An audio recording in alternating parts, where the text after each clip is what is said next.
নমস্কার, পিবিকে রান্নাঘর থেকে স্বাগত। আজ আমি তোমাদের করে দেখাবো শোল মাছ বাটা দিয়ে মূলো শাক।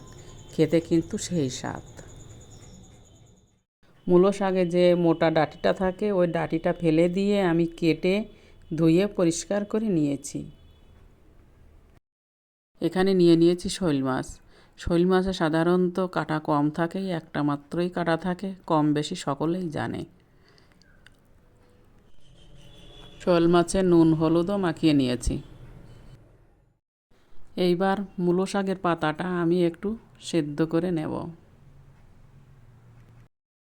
হালকা একটু নুন দেব। দেখো বন্ধুরা, এই ফাঁকে আমার শোল মাছও ভাজা হয়ে গেছে। কড়াইতে তেল দিয়ে দিয়েছি, গরমও হয়ে গেছে। এবার দেব দুটো শুকনো লঙ্কা। শুকনো লঙ্কা দুটো হালকা পোড়া পোড়া হয়ে গেলে দেব কালো জিরে ও সাদা জিরে।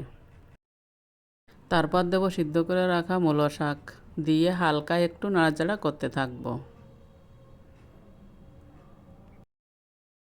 এবার দেব হালকা নুন হলুদ, কারণ আগে একবার নুন দিয়েছিলাম, তাই নুনটা একটু কম দেব।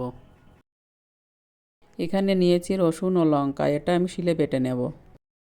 শোল মাছের কাটা বেছে নিয়েছি, মাছগুলো আমি শিলে বেটে নেব। শোল মাছ বাটা হয়ে গেছে, এবার আমি অন্য একটা পাত্রে রেখে দেব। দেখো বন্ধুরা, মূলো শাকের পাতা আমার ভাজাও হয়ে গেছে, এবার আমি ওটা শিলে বেটে নেব। মূলো শাক বাটা হয়ে গেছে, তারপরে দেব রসুন বাটা, লঙ্কা বাটা, তারপরে দেব মাছ বাটা। এটা আমি আবারও একবার শিলে বেটে নেব। সবশেষে দেব সরিষার তেল, দিয়ে ভালো করে হাত দিয়ে মাখিয়ে নেব। বন্ধুরা, এখানে তোমরা সর্ষেও বাটা দিতে পারো।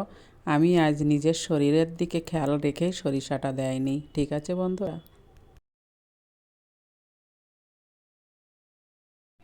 হয়ে গেল আমার শোল মাছ দিয়ে মূলো শাক বাটা। ওয়াও, খেতে সেই স্বাদ লাগবে বন্ধুরা। এবার অন্য একটা পাত্রে পরিবেশন করার পালা।